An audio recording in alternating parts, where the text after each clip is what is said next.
നമ്മുടെ സംസ്ഥാനത്തെ മഴയ്ക്കൊക്കെ ചെറിയൊരു ശമനമൊക്കെ വന്നു. മാനം തെളിഞ്ഞു പലയിടത്തും. ചില സ്ഥലങ്ങളിൽ മാത്രമാണ് ചെറിയ ചെറിയ മഴയൊക്കെ നിൽക്കുന്നത്. പക്ഷേ വടക്ക് കിഴക്കൻ സംസ്ഥാനങ്ങളിലെ അവസ്ഥ അങ്ങനെയല്ല. കാരണം വടക്ക് കിഴക്കൻ സംസ്ഥാനങ്ങളിൽ നാശം വിതച്ച് കനത്ത മഴ ഇപ്പോഴും തുടരുകയാണ്. പ്രത്യേകിച്ച് സിക്കിമിൽ സൈനിക ക്യാമ്പിലുണ്ടായ മണ്ണിടിച്ചിലിൽ 3 സുരക്ഷാ ഉദ്യോഗസ്ഥർക്ക് ജീവൻ നഷ്ടപ്പെട്ടിരിക്കുന്നു. 6 പേരെ കാണാതായി. അവർക്കായുള്ള തിരച്ചിൽ ഇപ്പോഴും പുരോഗമിക്കുകയാണ്. പ്രധാനപ്പെട്ട നദികളിലൊക്കെ ജലനിരപ്പ് ഉയർന്നു. അതോടെ താഴ്ന്ന പ്രദേശങ്ങളൊക്കെ വെള്ളത്തിനടിയിലായിട്ടുണ്ട്. വിശദമായ റിപ്പോർട്ടിലേക്ക്. ബുധനാഴ്ച ആരംഭിച്ച പേമാരി വടക്കു കിഴക്കൻ സംസ്ഥാനങ്ങളിൽ കനത്ത നാശമാണ് വിതച്ചത്. അസം, അരുണാചൽ പ്രദേശ്, മിസോറാം, മേഘാലയ, ത്രിപുര, നാഗാലാൻഡ് എന്നീ സംസ്ഥാനങ്ങളിൽ സൈന്യവും NDRFും നേതൃത്വം നൽകുന്ന പ്രളയ ദുരിതാശ്വാസ പ്രവർത്തനങ്ങൾ പുരോഗമിക്കുകയാണ്. അസമിൽ ഓപ്പറേഷൻ ജൽരാഹത്ത് 2 എന്ന പേരിൽ സൈന്യവും അസം റൈഫിൾസും ചേർന്ന് രക്ഷാദൗത്യം ആരംഭിച്ചു.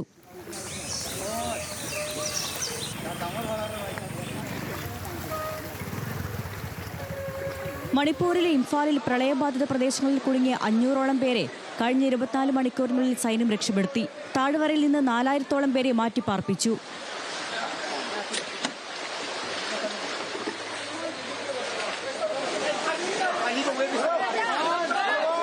ബരാക് നദിയിലെ ജലനിരപ്പ് ഉയർന്നതോടെ ഗുവാഹത്തിയും സിൽച്ചറും ശ്രീഭൂമിയും അടക്കമുള്ള പ്രദേശങ്ങൾ വെള്ളത്തിനടിയിലായി. മിസോറാമിൽ 100ഓളം കുടുംബങ്ങളെ ഒഴിപ്പിച്ചു. അരുണാചലിൽ ദിബാങ് നദിയിലെ വെള്ളപ്പൊക്കത്തെ തുടർന്ന് ഒറ്റപ്പെട്ടുപോയവരെ വ്യോമസേന രക്ഷപ്പെടുത്തി.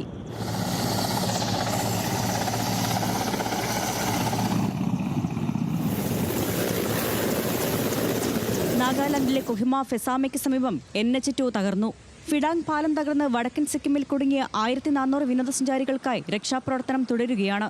ടീസ്റ്റ നദിയിൽ ടൂറിസ്റ്റ് ബസ് മറിഞ്ഞ് കാണാതായ 8 പേരെ കണ്ടെത്താനുള്ള ദൗത്യവും പുരോഗമിക്കുകയാണ്.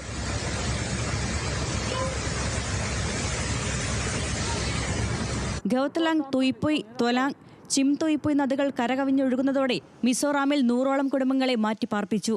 ത്രിപുരയിൽ 60 ദുരിതാശ്വാസ ക്യാമ്പുകൾ തുറന്നു. ജൂൺ 4 വരെ വടക്കു കിഴക്കൻ സംസ്ഥാനങ്ങളിൽ കനത്ത മഴ തുടരുമെന്നാണ് കാലാവസ്ഥാ വകുപ്പിന്റെ മുന്നറിയിപ്പ്. National desk news Malayalam.